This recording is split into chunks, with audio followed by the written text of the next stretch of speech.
So you ever wonder how some of the world's most successful companies just seem to stay on top? It's almost never about one single, massive breakthrough. Nope, it's usually about thousands of tiny little steps forward. Today, we're going to dive into the powerful philosophy behind this, Kaizen, the art of continuous improvement. So what does Kaizen even mean? Well, it's a Japanese term, and if you break it down, it's actually beautiful in its simplicity. Kai means change, and Zen means good or better. So at its very heart, Kaizen just means good change. It's not about huge, disruptive overhauls. It's about making things a little bit better every single day. And that simple idea right there is the foundation for everything we're about to explore.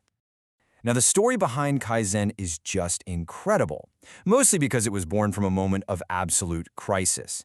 It's a story of how a nation went from total devastation to becoming a global industrial powerhouse.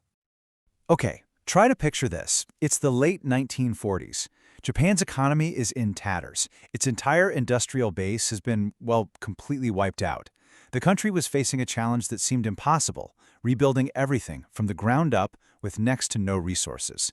This kind of environment just demanded a totally new way of thinking. And here's where the story takes a wild turn. You'd think this philosophy would be 100% Japanese, right? But the seeds were actually planted by Americans. That's right. Experts like W. Edwards Deming were brought over to help rebuild. He introduced these revolutionary ideas about quality control, and he just hammered home one crucial message. Improving quality isn't a one-and-done fix. It is a relentless, continuous process. What's so cool about this timeline is you can literally watch the idea grow. You see the struggle to rebuild in the beginning, and then that critical injection of American ideas in the 50s. Then, the 60s and 70s happen. Toyota takes these concepts and just perfects them, creating the legendary Toyota production system. And by the 80s, well, the secret was out and Kaizen went completely global. Okay, so we know where it came from, but how does Kaizen actually work, like day to day? Let's get into the nitty-gritty, the philosophy, and the process behind this powerful idea. At its core, Kaizen really just rests on four simple but super powerful principles. First, this unshakable belief that tiny, daily improvements add up to massive results over time. Second, and this is absolutely crucial, everyone gets involved. This isn't some memo from the CEO. The best ideas come from the person actually doing the job. Third, an obsession with eliminating waste. I mean, any step, any motion, any material that doesn't add value, it's gone. And finally, standardization. Once you find a better way to do something, you make it the new standard, until, of course, you find an even better way. And this is how they do it. It's a process called the Kaizen cycle, and it's basically a continuous loop. You spot an opportunity to improve something, you plan a small, easy-to-test change, then you just do it, you implement it, you measure the results, you look at the data to see if it actually worked. If it did, great, that's the new standard. And then what?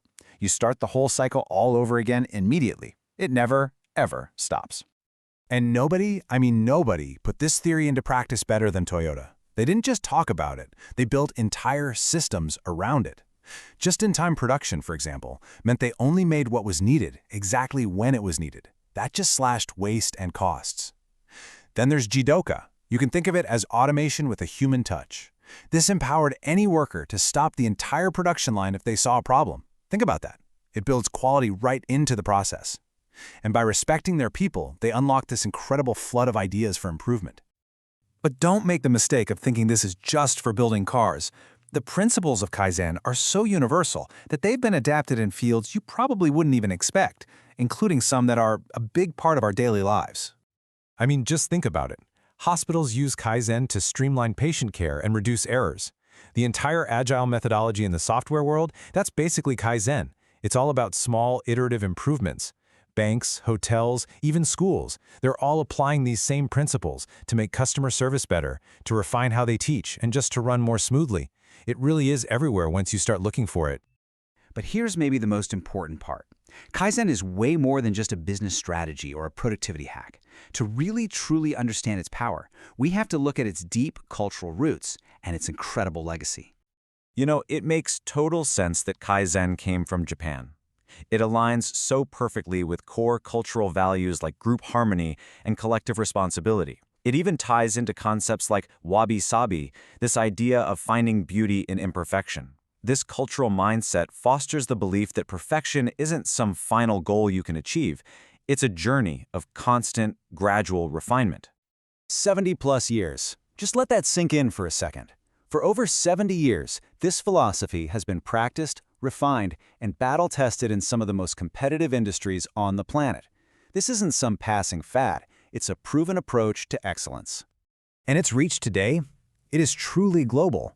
From its humble origins in a struggling post-war nation, this one simple idea has spread to organizations on every single continent, fundamentally changing how the entire world thinks about work and getting better. And this symbol, well, it just says it all, doesn't it? This is the soul of Kaizen. The potential for improvement is infinite. There is no final destination. There's always a better way, always a small tweak, always a new idea. The journey truly never, ever ends. So, all of this brings us to the real takeaway. Kaizen isn't just for giant corporations. It's a mindset that can apply to absolutely anything in your life. And it leaves us with a simple but pretty powerful challenge. What one small good change will you make today?